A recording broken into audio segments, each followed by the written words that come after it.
Lunacub is a 5-star sniper of the Deadeye archetype who excels at two things: being invisible and killing anything that dares to have less than 1k defense.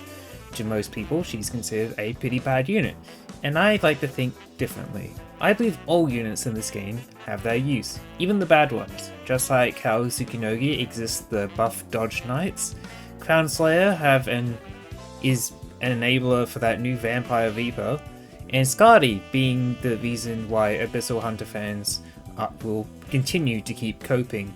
Lunacub excels at being placed in weird places on the map to safely pick off targets. でも DXD エイプリル WAD なる NO Get out. So what does Lunacub do? Well, at E1 she gains camouflage while her skill is active, with E2 giving a slight increase in attack speed when she activates her skill. You can basically choose to AFK deploy her and she will very quietly do her job as long as you don't touch the skill button. That said, if you are someone who must touch the skill button, her E2 gives you an incentive to do so by barely adding anything and giving her more chances to kill enemies.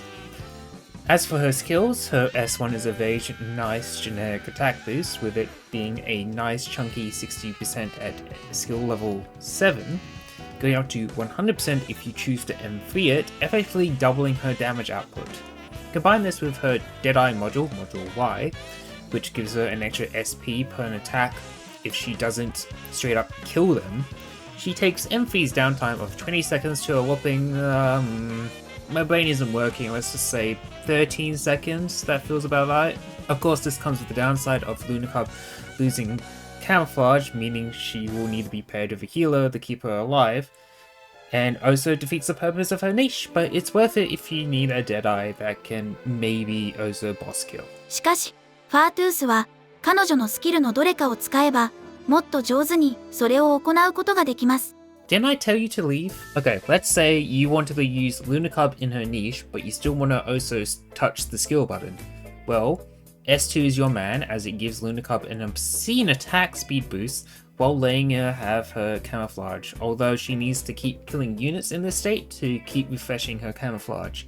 It's a high risk, low reward skill that lets her excel at her niche of being a weirdo in weird places, picking off enemies, and I would highly recommend chasing M3 on it if you want to use it.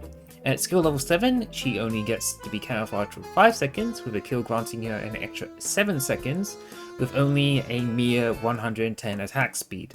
At M3, we look at an initial 8-second camouflage, with a kill granting her an extra 8 seconds on top of that, and she gets to have a bonus 140 attack speed.